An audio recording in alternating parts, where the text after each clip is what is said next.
Start करते हैं। आज का पहला क्वेश्चन आप सभी के सामने है। इस क्वेश्चन को दोस्तों जो है मैं आप लोगों को हिंदी मीडियम और इंग्लिश मीडियम दोनों तरीके से समझा दूंगा।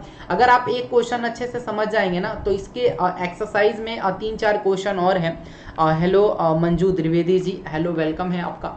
तो इस एक्सरसाइज में इससे रिलेटेड 2-3 क्वेश्चन और हैं, तो आप आराम से इस चीज को बना दीजिएगा, है ना। जैसे कि इसमें लिखा हुआ है कि prove that √5 is irrational number, यानी सिद्ध कीजिए कि √5 जो है एक अपरिमेय संख्या है ना। सबसे पहले क्या होता है, इन रेशनल नंबर यानी अपरिमेय संख्या को है, इसमें हमें क्या करना है, थोड़ा सा इक्वेशन बनाना पड़ेगा।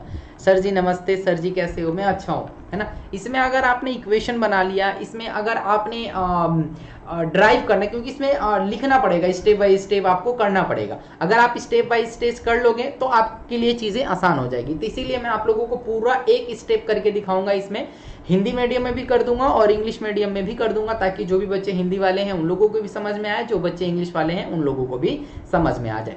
तो सबसे पहले इसमें हम लोगों को क्या करना होता है, इसमें हमें एज्यूम करना होता है लेट्स, यानी जो चीज दिया रहता है, जैसे कि हमें √5 क्या दे रखा है, इन रेशनल नंबर दे रखा है। तो सबसे पहले क्या करेंगे कि जो √5 है ना, इसको हम लोग क्या एज्यूम कर लेंगे, इसे हम लोग मान लेंगे कि ये जो है ये मेरे पास एक रेशनल नंबर है ना। यानी इन रेशनल को सबसे पहले हमें क्या मानना है कि ये रेशनल नंबर है, यानी परिमेय संख्या को सबसे पहले हमें क्या मान लेना है कि ये जो है ये एक अपरिमेय संख्या है। Sir did you also teach in an academy? Yes, I am also a teach in an academy every day. जो मेरी क्लास चलती है एवरी डे, रोजाना सुबह 11 बजे और रात को 8 बजे एकदम फ्री क्लास चलती है। आप वहां पे भी जुड़ सकते हैं, वीडियो के डिस्क्रिप्शन में जाइएगा, अन अकेडमी की लिंक मिल जाएगी, आप वहां से जाके चेक कर सकते हैं। तो सबसे पहले इसमें हमें क्या करना होता है, लेट करना है, लेट अस, है ना, एज्यूम करना है। सबसे पहले हमें क्या करना है, let us assume the, okay जी, है ना, कंट्री डेट √5, है ना। सबसे पहले आप √5 को एज्यूम कर लीजिए कि √5 जो है इज क्या है। अभी मैंने क्या बोला है कि जब भी क्वेश्चन आपको इन रेशनल में दे, इसे हम लोग को क्या एज्यूम करना है कि ये जो हो जाएगा ये हो जाएगा आपका रेशनल नंबर, है ना। तो √5 इज इन रेशनल नंबर, सबसे पहले इस चीज को हम लोग को लेट करना है। और आप लोगों को पता है कि रेशनल नंबर जो होता है उसे हम लोग किस फॉर्म में लिख सकते हैं, तो रेशनल नंबर को जो है हम लोग किसके फॉर्म में लिखते हैं, P/Q के रूप में लिखते हैं, या इसे A/B के रूप में भी लिख जाएगा, जहां की A और जो B होता है, A एंड B आर को प्राइम नंबर, है ना। क्या होता है, को प्राइम। अब को प्राइम क्या होता है, को प्राइम नंबर वो नंबर होता है जिसका HCF क्या आना चाहिए, 1 आना चाहिए, यानी जिसका HCF 1 आ रहा है वो हमारा क्या कहलाता है, को प्राइम कराता है। Sir what happen at the Unacademy, क्या होता है अनअकैडमी पर, मैं NTSC की तैयारी कर रहा हूँ, how can I do it. अच्छा, अब NTSC की प्रिपरेशन वहाँ कर रहे हैं तो अच्छी बात है ना। तो अगर आप NTSC की प्रिपरेशन कर रहे हैं तो NTSC के रिगार्डिंग ही दोस्त मैं पढ़ाता हूँ वहाँ पे, मेंटल एबिलिटी और मैथमेटिक्स मैं खुद पढ़ाता हूँ। एक दिन आइए, एक बार आइए वहाँ पे, कल 11 बजे भी मेरी क्लास है, तो एक बार आइए वहाँ पे, सारी चीज़ें वहाँ पे डिस्कशन कर लेंगे, है ना। तो सबसे पहले क्या करना है, √5 जो होगा A/B, जहाँ A और B जो होगा मेरे पास क्या होगा, को प्राइम होगा। को प्राइम का नंबर का मतलब क्या होता है कि वैसा नंबर जो कि जिसका HCF, है ना, को प्राइम का मतलब क्या होता है कि जिसका HCF जो क्या है 1 आए, है ना। ऐसा नंबर जिसका HCF क्या है, ओनली 1 आए, वो मेरा क्या कहलाता है, को प्राइम कहलाता है, ठीक है। तो हमने क्या कर लिया, इसे इस तरीके से मान लिया। तो सबसे पहले हम लोग क्या करेंगे, अब इसको क्रॉस मल्टीप्लीकेशन करेंगे। जब हम लोग इसका क्रॉस मल्टीप्लीकेशन करेंगे तो √5 B हो जाएगा इक्वल टू में A हो जाएगा। अब इस वाले नंबर को हमें क्या करना है, स्क्वायरिंग बोथ साइड, है ना, स्क्वायरिंग बोथ साइड। अब इसमें हम लोग जब स्क्वायर करेंगे इसका तो मेरे पास क्या हो जाएगा, √5 B का इसका टोटल का स्क्वायर और यहाँ से हो जाएगा A का स्क्वायर, ठीक है। तो यहाँ से जब हम लोग सॉल्व करेंगे तो √5 और ये वाला स्क्वायर आपस में क्या हो जाएगा, कैंसिल आउट हो जाएगा। तो मेरे पास यहाँ से 5 बच जाएगा, B स्क्वायर बच जाएगा और यहाँ से क्या हो जाएगा, A का स्क्वायर हो जाएगा। नो मुझे अनअकैडमी पर NTSC की प्रिपरेशन करना चाहता हूँ, कैसे कर सकता हूँ अनअकैडमी पर? आपका कोई कोर्स है क्या? Please tell whole thing about the plus and iconic please sir.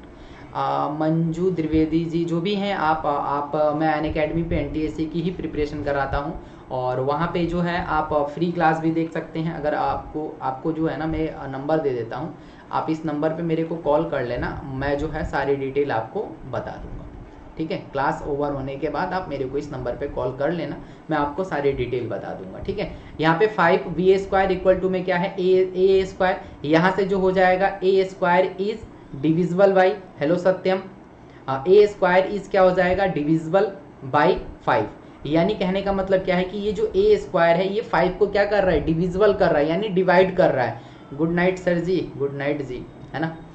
ये क्या कर रहा है, ए स्क्वायर इज डिविजिबल बाई 5, यानी जो ए स्क्वायर है वो 5 को डिविजिबल कर रहा है। तो इस केस में हम लोग क्या कह सकते हैं कि ए भी जो है वो भी क्या करेगा, ए भी जो है वो भी इसको डिविजिबल करेगा, किसको, 5 को। क्यों, क्योंकि जब ए स्क्वायर डिविजिबल कर रहा है 5 को तो ए भी डिविजिबल करेगा किसको, 5 को। अब हमें क्या करना है कि यहाँ पे एक चीज और एज्यूम कर लेना है कि जैसे कि मेरे पास यहाँ से 5b स्क्वायर आ गया, और यहाँ पे हमें क्या एज्यूम कर लेना है, एक और भी इंटीजर एज्यूम कर लीजिए कि c is any integer. c जो होगा कोई एक एनी इंटीजर होगा।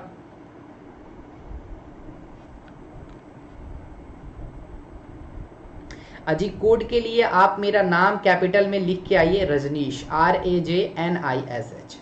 ये मेरा जो है कोड है, आप इस कोड का यूज़ कर सकते हैं, कैपिटल में जो है इसका यूज़ कीजिएगा। आप फ्री की क्लासेस में जुड़ जाइएगा और आप वहाँ पे भी जुड़ जाइएगा, ठीक है। तो c जो है एनी इंटीजर है। अगर c जो इंटीजर है तो हम यहाँ पे लिख सकते हैं कि 5b स्क्वायर इक्वल टू में c। Sir what do you class timing will come regular, मैंने बता दिया 11 बजे सुबह, और एक क्लास आती है रात के 8 बजे। ये 2 क्लास फिलहाल अभी चल रही हैं एनटीएससी के लिए। अगर आप पीआरएमओ के लिए देख रहे हैं, पीआरएमओ में जो हमारा होता है मैथ जो है, मैथ ओलंपियाड होता है, अगर आप पीआरएमओ देख रहे हैं तो शाम के 4 बजे, जो कि ये 3 तारीख से आ रही है। ये सारी क्लासेस जो हैं एकदम फ्री हैं, है ना, ठीक है। हाँ, प्लस पे मेरी क्लास हमेशा चलती है शाम को 6 बजे प्लस एनटीएससी के लिए, और एक क्लास चलती है मेरी शाम को 5 बजे, जो कि होती है पीआरएमओ के लिए, है ना। ये 2 क्लासेस जो है मेरी प्लस पे चलती हैं, और ये 2 क्लासेस मेरी स्पेशल के प्लेटफॉर्म पे चलती हैं, ठीक है। तो यहाँ से हम लोग क्या करेंगे कि c is any integer number. अगर मेरे पास कोई c जो है कोई इंटीजर नंबर है तो हम लोग यहाँ से अब क्या कर सकते हैं, यहाँ से ये करेंगे कि सेम आप लोगों को इसमें भी वही काम करना है, यानी कि जो कि मेरे पास a की जो वैल्यू आई थी, थैंक्स सर, वेलकम है भाई आपका। तो यहाँ से जो मेरे पास वैल्यू आई थी, हमें जो a की वैल्यू आई थी, है ना, तो यहाँ से हम लोग एक चीज़ मैंने यहाँ से लिखना है कि a इक्वल टू में क्या हो जाएगा, मेरे पास 5c हो जाएगा, है ना।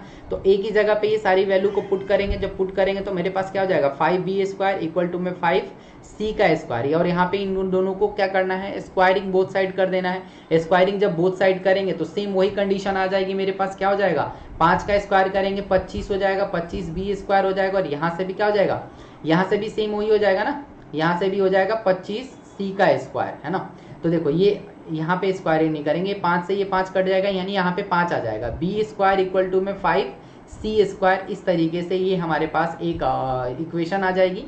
यहाँ पे भी हम लोग लिख सकते हैं कि b square is divisible by 5, then also जो b है वो भी क्या करेगा, b भी जो है वो भी डिविजिबल करेगा किसको, 5 को। तो यहाँ से आप लोगों के पास एक कंडीशन निकल के आ रही है कि जो मेरे पास √5 है, सबसे पहले क्वेश्चन जब दे इन रेशनल में है, उसे हम लोगों को रेशनल में करना है। रेशनल में करने के बाद उसे जो है हमें P/Q के रूप में लिखना पड़ेगा। तो हम लोगों का जो यहाँ से फैक्टर निकल के आ रहा है, मैं यहाँ पे आप लोग यहाँ से बस लिखना है, बस इसमें आप अगर कंडीशन लिख लोगे तो आप चीज़ें यहाँ से कर लोगे, ठीक है।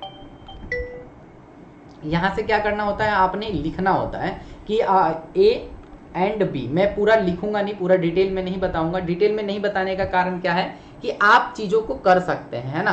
तो यहाँ से क्या हो जाएगा, A and B having common factor, है ना, आपको पता चल गया, हैविंग कॉमन फैक्टर, है ना। इसका जो हो जाएगा मेरे पास क्या हो जाएगा, ये कॉमन फैक्टर हो जाएगा किसका, ये जो कॉमन फैक्टर हो जाएगा 5 का। और अभी मैंने आपको बताया एक चीज़ कि ये जो A और B है वो क्या है, को प्राइम नंबर है, और को प्राइम नंबर का मतलब क्या होता है कि जिसका फैक्टर क्या हो, HCF जो होना चाहिए वो 1 होना चाहिए। तो यहाँ पे तो आप देख रहे हैं कि A और जो B है वो को प्राइम नंबर है, लेकिन यहाँ से जो हम लोग सॉल्व कर रहे हैं वो मेरे पास क्या आ रहा है, 5 आ रहा है। तो 5 जो हो जाएगा इसका क्या आ जाएगा, आंसर हो जाएगा। आंसर तो होगा नहीं क्योंकि ये कॉमन फैक्टर जो है इन दोनों का आ रहा है। आई होप कि आप लोगों को समझ में आ रहा होगा। और यहाँ से एक पॉइंट लास्ट में आप लोग ये चीज़ लिख सकते हैं, यहाँ से एक चीज़ जो है लास्ट में आप लोग लिख सकते हैं कि सो डैट, आराम से so we can say that √5 is irrational number, है ना। जो मैंने एज्यूम्पशन किया था, याद है आप लोगों को कि मैंने उसको रेशनल नंबर बनाया था, उसको हमने इन रेशनल नंबर क्या कर दिया, एज्यूम कर दिया, है ना। अगर मैं हिंदी वालों के लिए बात करूं, जो भी बच्चे हिंदी मीडियम से हैं मेरे साथ जुड़े हुए हैं, हिंदी मीडियम वाले, तो आप लोगों को इसमें थोड़ा सा लिखना पड़ेगा, है ना। लिखना क्या क्या है, मैं आप लोगों को वो चीज बता देता हूं कि आपको इसमें लिखना क्या है। अगर आपने सही से लिख दिया तो वो चीजें आप लोग समझ जाओगे। जैसे कि मैंने यहाँ पे एज्यूम किया है कि एज्यूम द ये जो है √5 को इन रेशनल माना है, तो आप लोग हिंदी मीडियम वाले बच्चे भी सेम ऐसा ही कर सकते हैं कि हिंदी मीडियम वाले जो बच्चे हैं सेम यही काम कर सकते हैं कि √5 को इन रेशनल माना है, तो इन रेशनल को हम लोग क्या कहते हैं कि परिमेय संख्या कहते हैं, है ना। तो √5 क्या हो जाएगा आप लोगों के लिए, परिमेय संख्या हो गया। यहां से इस चीज को आप लोग क्या करोगे कि माना कि √5 जो है वो क्या है, आप लोगों के पास जो √5 है वो क्या है, परिमेय संख्या है, ठीक है। परिमेय संख्या आप लोगों को पता होना चाहिए कि परिमेय संख्या जो होता है वो क्या होता है कि परिमेय संख्या जो भी होता है वो उसे हम लोग कैसे लिख सकते हैं, P/Q के रूप में लिख सकते हैं, या उसे A/B के रूप में इनफैक्ट लिख सकते हैं। इन दोनों के रूप में उन चीजों को हम लोग लिख सकते हैं, है ना। समझ में आ रहा है। तो यहां से आप लोग मान लीजिएगा कि वो जो है एक परिमेय संख्या है।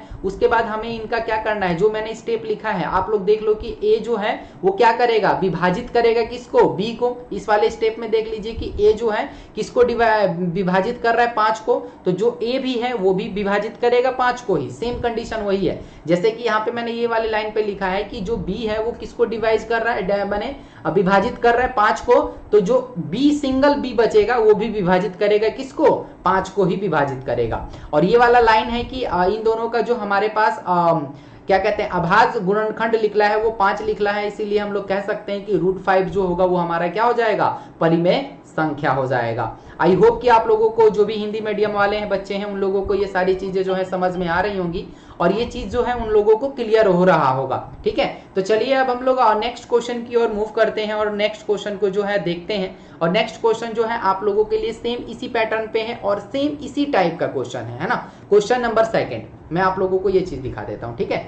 आज इस टाइप में हम लोग क्वेश्चन 1 और 2 को करेंगे। ये तो मैं चाहूंगा तो आपको होमवर्क भी दे सकता था, लेकिन मैंने सोचा कि नहीं, आप लोगों को एक चीज बता दिया जाए। सत्यम कह रहे सर मैं सर ITI से हूँ, हम लोगों को BCA में एडमिशन हो गया है बिहार मुजफ्फरपुर में समझा कॉलेज में।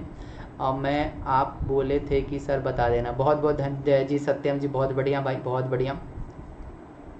चलिए इसके रिगार्डिंग मैं जो है एक वीडियो अपलोड कर दूंगा, बच्चों को बता दूंगा कि एडमिशन हो रहा है आप, है ना। तो मैं ITI के रिगार्डिंग एक वीडियो भी लेके आऊँगा, उसमें ज़रूर मैं आपको बता दूंगा। सत्यम कुमार नाम है आपका, कहाँ से हैं सत्यम जी आप, कहाँ से हैं सत्यम जी आप, एक बार मेरे को ज़रा बता दीजिए कि सत्यम जी आप कहाँ से हैं, ताकि मैं जो बच्चे जो भी मेरे पास जुड़ेंगे मैं उनको जो है एक बार गाइड कर पाऊंगा, ठीक है। तो चलिए सेम काम आपको इस वाले क्वेश्चन में भी करना है, सेम वही प्रोसेस लगाना है। यहाँ पे क्या है, proof that 3 + 2√5 is irrational number. ये क्या है मेरे पास, आप लोग यहाँ पे मैं इसको सही से लिख देता हूँ, 3 + √5 जो है मेरे पास क्या दे रखा है, इन रेशनल नंबर। सेम वही काम करना है, इन रेशनल नंबर है, ठीक है। अब हमें क्या करना है, सेम वही काम कर लीजिए, लेट कर लीजिए, लेट एज्यूम, है ना, लेट एज्यूम दैट क्या करना है हमें कि जो √5 है, ये √5 तो मैं बाद में बता दूंगा आप लोगों को, सेम यही रिज्यूम कर लेना, एज्यूम करना है। 3 + 2√5 जो होगा ये मेरे पास क्या हो जाएगा, इज रेशनल नंबर। मैंने अभी बताया कि जो भी आपको दिया रहा है बस उसको उल्टा एज्यूम करना है। यहाँ पे इन रेशनल दिया है तो आप इसको क्या मान लो कि ये हमारा क्या हो जाएगा, रेशनल नंबर हो जाएगा। और आप यहाँ से लिख सकते हैं कि 3 + 2√5 जो है इसे हम लोग किसके फॉर्म में लिख सकते हैं, P/Q के रूप में लिख सकते हैं, जहां की Q जो होगा ≠ 0 के बराबर होगा और P और Q जो होगा आर एनी इंटीजर। अभी मैंने इसके बारे में अभी पिछले क्लास में ही डिस्कस किया था कि इंटीजर क्या होता है, कि जिसका ओनली 1 HCF जो होना चाहिए वो क्या होना चाहिए, एक ही फैक्टर में निकलना चाहिए। तो यहाँ से अब हम लोग क्या कर सकते हैं कि इस √3 को उठा के उधर लेके चले जाइए, है ना। तो यहाँ से आ जाएगा 2√5 इक्वल टू में आपके पास हो जाएगा P/Q माइनस का 3 हो जाएगा, ठीक है। यहाँ से 1 लेके इन दोनों का LCM ले सकते हैं, तो यहाँ से 2√3 हो जाएगा, P - 3Q डिवाइडेड बाई क्या हो जाएगा मेरे पास, Q हो जाएगा, ठीक है। यहाँ से हमने इसको कर लिया। अब यहाँ से क्या करेंगे, ये देखिए रूट के साथ ये है ना, रूट के साथ ये वाली वैल्यू है, तो ये वाली वैल्यू भी आके इसके साथ क्या हो जाएगी, मल्टीप्लीकेशन में हो जाएगी। तो यहाँ से हम लोग लिख सकते हैं √5 इक्वल टू में p minus 3q divided by 2q। ठीक है, यहाँ से हम लोग इस वाली वैल्यू को यहाँ तक लिख सकते हैं। सेम काम आपको वही कर देना है जो हमने पिछले क्लास में यानी पिछले वाले में किया था। सेम देखिए, मैं यहाँ से लेके आता हूँ आप लोगों को। अब इस वाले स्टेप से हम लोग आगे जाएंगे, तो यहाँ से क्या हो जाएगा, p minus 3q divided by 2q। अभी इस वाले LSF वाले पार्ट को जो है हमें करना है, √5 वाले को अभी रखना है। √5 को मैंने इसीलिए अभी अलग किया है ताकि मैं चीज़ें आप लोगों को समझा पाऊँ। अब यहाँ से हम लोग क्या करेंगे कि ये जो हो जाएगा, मेरे पास एक इंटीजर दे रखा है ना। अब माइनस में भी हमारे पास क्या है, एक इंटीजर ही है, क्योंकि ये वाला पार्ट इंटीजर और ये वाला मल्टीप्लीकेशन में जो पार्ट है इंटीजर है, और डिवाइडेड बाई क्या हो रहा है, वो भी मेरे पास इंटीजर ही हो रहा है ना। तो ये तो बहुत काम ये हो गया कि सर आप तो सब डिवाइड कर रहे हैं। और मैं आपको बता दूं कि यहाँ से जब भी हम लोग इन चीज़ों को करेंगे, integer minus integer divided by integer जब करेंगे, तो ये जो मेरा होता है ये रेशनल नंबर कहलाता है। ठीक है, तो यहाँ से क्या हो जाएगा, यहाँ पे 2 है, यहाँ पे 3 है, तो आप समझ सकते हैं कि ये टोटल वाला पार्ट जो हो जाएगा क्या हो जाएगा, ये हमारा इन रेशनल वाला पार्ट हो जाएगा। समझ में आ रहा है कि ये टोटल पार्ट जो है हमारा क्या हो जाएगा, रेशनल नंबर हो जाएगा। और यहाँ से हम लोग चीज़ों को अगर लिखना चाहें कि कैसे हम लोग लिख सकते हैं, तो लिखने के लिए आप लोगों को मैं बता दूं कि आप जैसे मैंने पिछले वाले टॉपिक में लिखा था, आप वैसे भी लिख सकते हैं। यहाँ से लिख सकते हैं कि p and q are integer. आपको मैंने बताया कि ये क्या हो जाएगा, मेरे पास इंटीजर हो जाएगा। बट आप लोग बताइए कि √5 क्या होगा। √5 दोस्त अभी मैंने सॉल्व किया था कि √5 जो होगा इन रेशनल नंबर हो जाएगा। समझ में आया कि √5 जो मैंने यहाँ से गायब किया था वो यहाँ पे आ गया, इसीलिए मैंने इसको छोड़ दिया था, क्योंकि मैंने ऑलरेडी इसको आपको इस वाले में दिखाया कि √3 होगा, ये देखो √5 जो होगा वो इन रेशनल नंबर होगा। क्लियर है यहाँ तक? तो यहाँ से आप लोग लिख लो, और बस not equal to rational number होता है और रेशनल नंबर के बराबर नहीं होगा, इसीलिए हम लोग कह सकते हैं कि 2 + √3 जो हो जाएगा, और √5 जो हो जाएगा ये क्या हो जाएगा, इन रेशनल नंबर हो जाएगा। ठीक है, तो ये मेरा क्या कहलाएगा, इन रेशनल नंबर कहलाएगा। हिंदी मीडियम वालों के लिए भी सेम बात वही रहेगी कि ये जो होगा, हमने क्या किया, सबसे पहले ये था हमारे पास अपरिमेय, इसको हमने क्या किया है कि इसे अपरिमेय संख्या में कर लिया है। और परिमेय संख्या को हम लोग किस में लिख सकते हैं, p/q के रूप में परिमेय संख्या को लिख सकते हैं। और p और q क्या होता है, एक अभाज्य गुणनखंड होता है। और अभाज्य गुणनखंड का मतलब क्या होता है कि जिसका हमारे पास लघुत्तम, जिसका हमारे पास महत्तम 1 आना चाहिए। उसी तरह से मैंने इसको कर लिया। और इंटीजर का मतलब आपको पता ही है क्या होता है, अभाज्य संख्या होता है। अभाज्य संख्या मतलब माइनस अभाज्य संख्या बटा में अभाज्य संख्या करेंगे तो क्या हो जाएगा, वो परिमेय संख्या हो जाएगा। ठीक है, और यहाँ से जो हमने माना था इसे अपरिमेय संख्या पहले की, क्योंकि ये ऑलरेडी दिया हुआ है कि मेरे पास ये अपरिमेय है ना। इन रेशनल का मतलब अपरिमेय, तो ये √5 जो हो जाएगा मेरा क्या हो जाएगा, अपरिमेय हो जाएगा। क्योंकि अब देखो क्वेश्चन कैसे आएगा, इसमें हो सके तो आपको कि √5 जो मैंने कराया वो दे दे,